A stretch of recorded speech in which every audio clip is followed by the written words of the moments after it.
Study IQ IAS, अब तैयारी हुई अफोर्डेबल।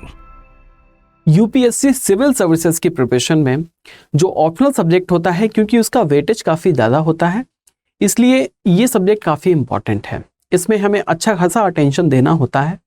तो हम बिल्कुल भी नहीं चाहते कि हमारी प्रिपरेशन में कहीं भी कोई भी कमी रहे। इसके लिए हमें क्या करना है, हम अपने सब्जेक्ट को पढ़ते हैं, लाइव क्लासेस लेते हैं, स्टडी मटेरियल को पढ़ते हैं और टेस्ट भी अटेंड करते हैं। सबसे इम्पॉर्टेंट चीज़ ये होती है कि जब भी हम कोई स्टडी मटेरियल पढ़ते हैं, लाइव क्लासेस लेते हैं, नोट्स पढ़ते हैं या फिर स्टैंडर्ड बुक्स को पढ़ते हैं, हमने जो कुछ भी पढ़ा है, लेकिन वो पढ़ा हुआ हमारे लिए रिलेवेंट है या नहीं है, उसकी रिलेवेंसी हमें तब पता चलती है जब हम सॉल्व करते हैं प्रीवियस ईयर के पेपर को या फिर कुछ टेस्ट सीरीज को हम सॉल्व करते हैं।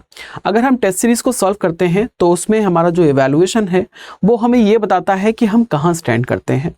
हमने जो अपना सिलेबस पढ़ा है, हमने जो लाइव क्लासेस अटेंड किए हैं, हमने जो नोट्स पढ़े हैं कोचिंग इंस्टीट्यूट्स के, या फिर हमने कुछ स्टैंडर्ड बुक्स को फॉलो किया है, या फिर हमने सेल्फ स्टडी किया है, हमने कहीं से भी स्टडी की है, सोर्स ऑफ स्टडी हमारा जो कुछ भी रहा हो, चाहे हमने ऑफलाइन पढ़ा है, ऑनलाइन पढ़ा है या फिर हमने सेल्फ स्टडी की है, हमने कैसे भी पढ़ा हो, एक बार उसका इवैल्यूएशन तो ज़रूरी है। ऐसा नहीं होना चाहिए कि आपने तैयारी कर ली है और डायरेक्ट आप यूपीएससी का एग्ज़ाम देने के लिए जा रहे हैं, क्योंकि आपको पता ही नहीं है कि आपकी तैयारी कौन से लेवल की है। ऐसा तो हम रिस्क नहीं ले सकते, है ना।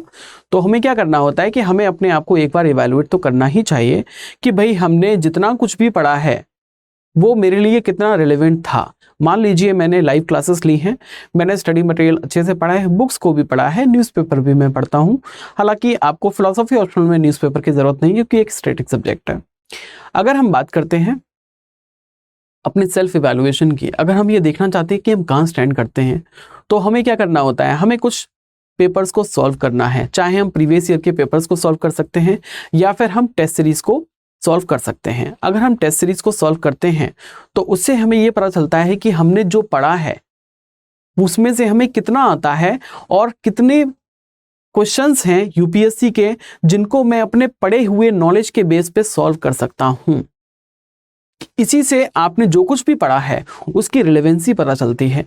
क्योंकि अगर आप प्रीवियस ईयर के क्वेश्चंस को सॉल्व नहीं कर पा रहे हैं, अगर आप टेस्ट सीरीज को सॉल्व नहीं कर पा रहे हैं, इसका मतलब ये है कि हमने जो कुछ भी पढ़ा है, अपने सिलेबस का पढ़ा है, लाइव क्लासेस ली हैं, ऑफलाइन क्लासेस ली हैं या फिर हमने सेल्फ स्टडी की है, वो किसी काम का नहीं है।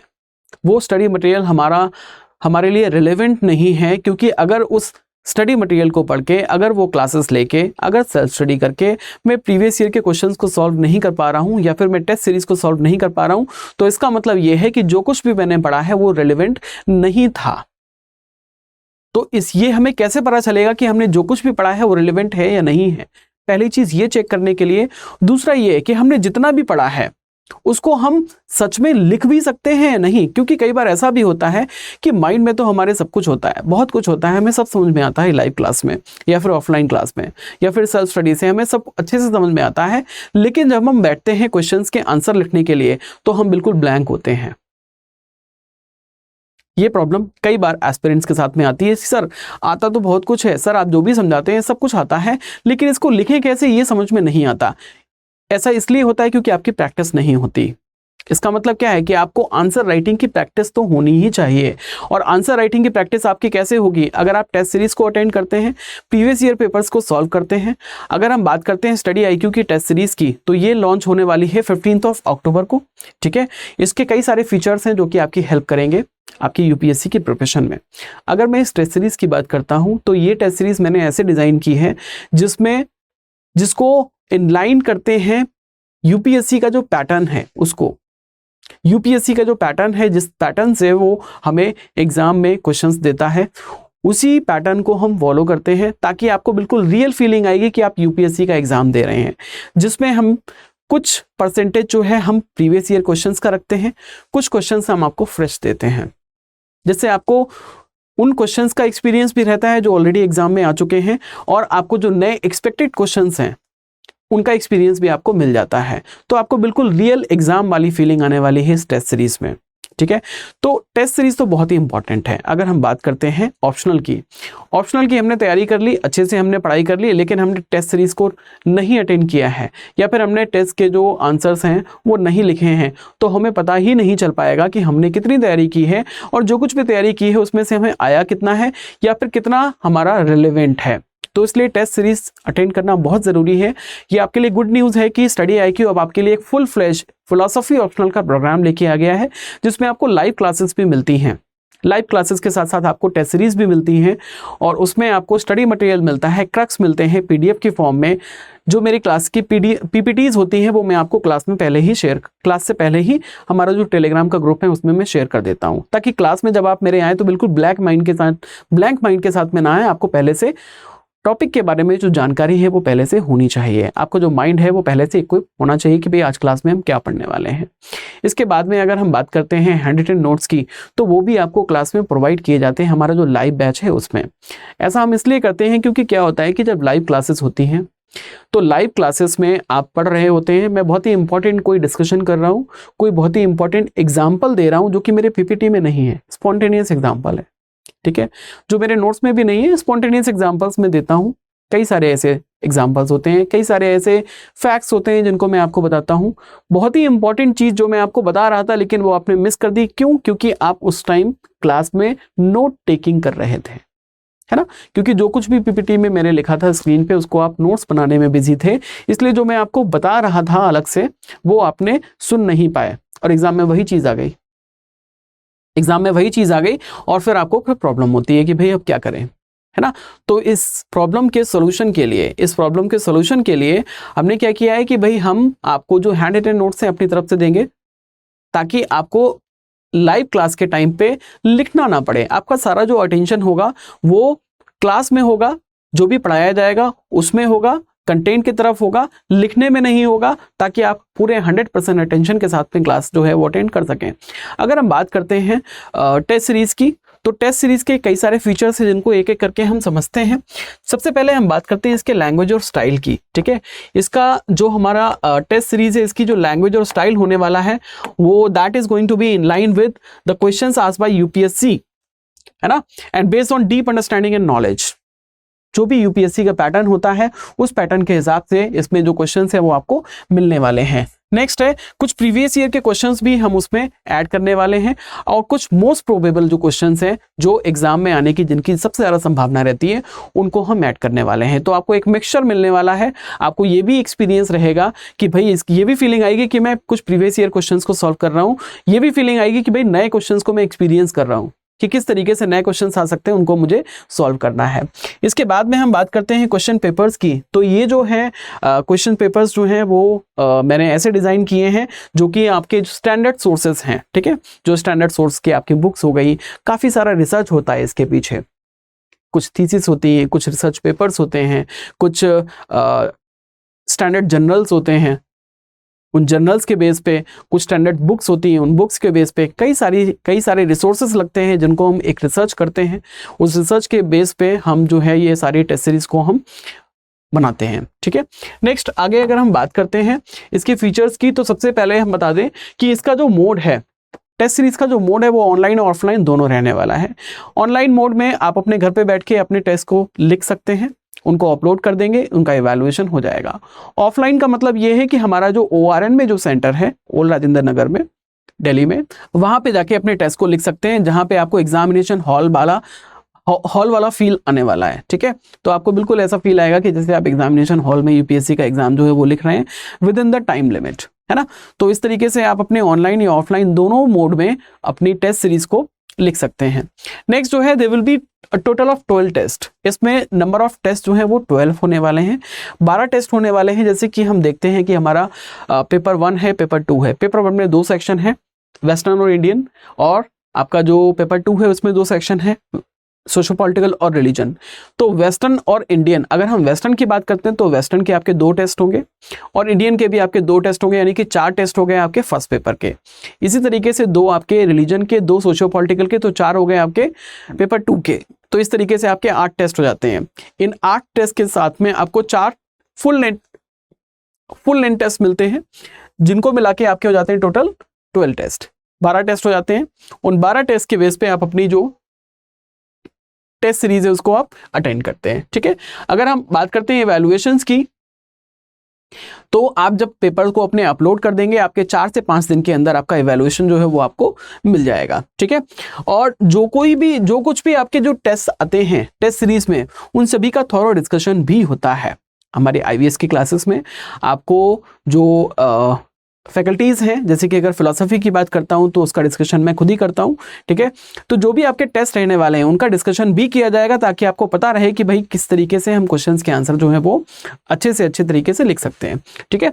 नेक्स्ट है synopsis of each test will be provided. आप जब अपने टेस्ट सीरीज को अटेंड कर लेंगे, उसके बाद में आपको इन टेस्ट के जो सोल्यूशंस हैं, जो स्टैंडर्ड आंसर्स हो सकते हैं, वो भी आपको प्रोवाइड किए जाएंगे, ठीक है। ताकि अगली बार जब आप टेस्ट सीरीज अटेंड करेंगे तो उसमें आप ज़्यादा अच्छे से आंसर्स को लिख पाएंगे, ठीक है। आपकी डे बाय डे जो तैयारी है वो आपकी अच्छी होती चली जाएगी। नेक्स्ट है जो लैंग्वेज है जिसको हम यूज़ करने वाले हैं वो इंग्लिश रहेगी। इस बात का ध्यान रखें आप लोग कि जो टेस्ट सीरीज की जो लैंग्वेज रहेगी, यानी कि जो टेस्ट होंगे वो आपके इंग्लिश में रहेंगे, ठीक है, यानी कि इंग्लिश मीडियम में रहेंगे।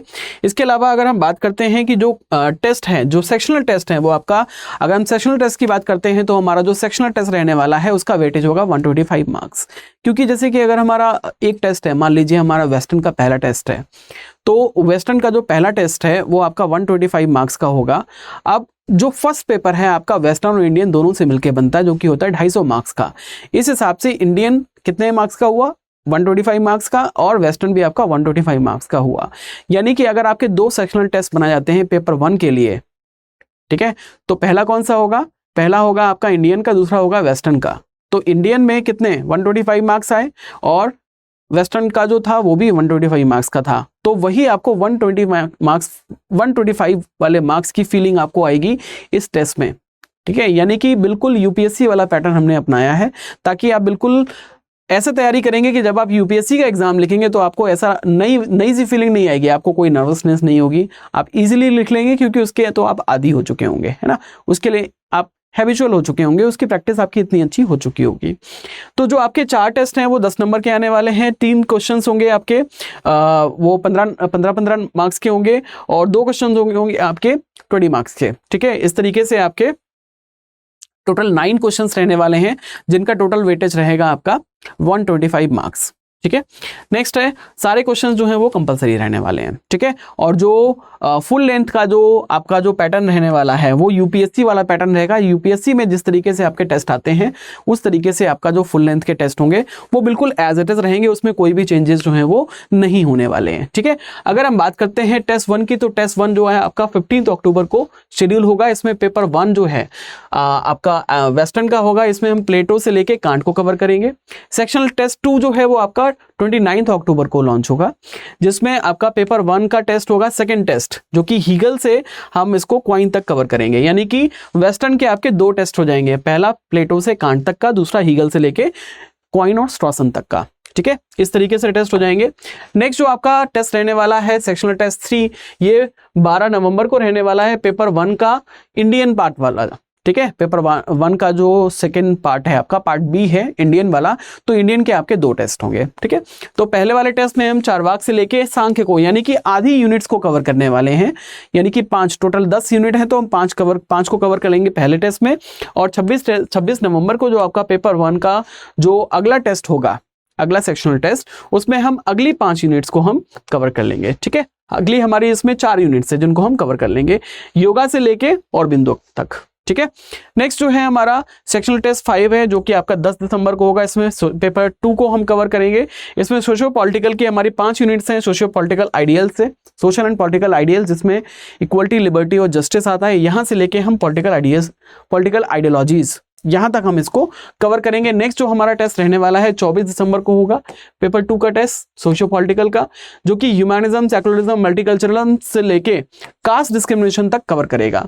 नेक्स्ट जो टेस्ट रहेगा 7 जनवरी को होगा, पेपर 2 का फिलोसफी ऑफ रिलीजन का आपका पहला टेस्ट होगा, जो कि होगा नोशन ऑफ गॉड से लेके रीजन, रिविलेशन एंड फेथ, यानी कि रिलीजियस नॉलेज को, ये रिलीजियस नॉलेज तक को ये कवर करेगा। नेक्स्ट जो आपका सेक्शनल टेस्ट होगा, सेक्शनल टेस्ट 8 यानी कि आठवां टेस्ट यानी कि लास्ट टेस्ट जो होगा वो फिलोसफी ऑफ रिलीजन के बाकी सिलेबस को, जैसे कि रिलीजियस एक्सपीरियंस से लेके नेचर ऑफ रिलीजियस लैंग्वेज यहाँ तक कवर करेगा। इस तरीके से आपका फिलोसफी का पूरा जो सिलेबस है वो कवर हो जाएगा। ठीक है, आगे अगर हम बात करते हैं फुल लेंथ टेस्ट की, तो ये जो है ये आपका 7 जुलाई को पहला टेस्ट होगा, फुल लेंथ टेस्ट पेपर 1, 21 जुलाई को दूसरा, 4 अगस्त को तीसरा और 18 अगस्त को चौथा पेपर होगा। इस तरीके से आपके ये जो 4 फुल लेंथ टेस्ट हैं ये भी कंप्लीट हो जाएंगे। ठीक है, तो इस तरीके से ये टेस्ट आपके कंडक्ट होंगे। इनका एवेल्युएशन 4 से 5 दिन के अंदर मिल जाएगा और इनका जो टेस्ट का डिस्कशन है वो भी आपको प्रोवाइड कर दिया जाएगा। इसके साथ साथ आपको जो मॉडल आंसर्स हैं वो भी प्रोवाइड किए जाएंगे। ऑनलाइन और ऑफलाइन मोड दोनों में आप इनको देख सकते हैं। ठीक है, आप अपने पेपर्स को लिख सकते हैं ऑनलाइन और ऑफलाइन दोनों मोड में। ऑफलाइन में हमारा जो ORN वाला ऑफिस है वहाँ आप आ सकते हैं। ठीक है, इसके अलावा अगर हम बात करते हैं प्राइस की, तो इसका जो प्राइस है वो है 14,499, लेकिन अगर ऑफर प्राइस की बात करते हैं तो दैट इज 10,999। ठीक है, 10,999 ये ऑफर प्राइस है। लेकिन अगर आप मेरा कोड यूज करते हैं SG Live तो ये आपको मिलने वाला है 9999 में, 9,999 में। ठीक है, तो काफ़ी अच्छा डिस्काउंट है। और फिलॉसफी से रिलेटेड कोई भी अगर आपका डाउट है कहीं भी, ठीक है, आप टेस्ट सीरीज लेते हैं नहीं लेते हैं, आप सेल्फ स्टडी करते हैं, कैसे भी आप स्टडी करते हैं, फिलॉसफी से रिलेटेड A to Z अगर आपका कभी भी कहीं भी डाउट है तो आप मुझसे पर्सनली कांटेक्ट कर सकते हैं मेरे टेलीग्राम चैनल पे। और मेरी टेलीग्राम ID जो है वो ये है, गुप्ता सौरभ BLY1। ठीक है, गुप्ता सौरभ BLY1, इस ID के थ्रू आप मुझसे टेलीग्राम पे कनेक्ट हो सकते हैं। जो भी आपके फिलॉसफी ऑप्शन से रिलेटेड कोई भी डाउट है उनको हम क्लियर कर सकते हैं, डिस्कशन कर सकते हैं। ठीक है, तो आज के इस सेशन में इतना ही, मिलते हैं नेक्स्ट सेशन में। तब तक के लिए thank you so much for joining this session. Have a good day, good luck. Study IQ IAS, अब तैयारी हुई अफोर्डेबल।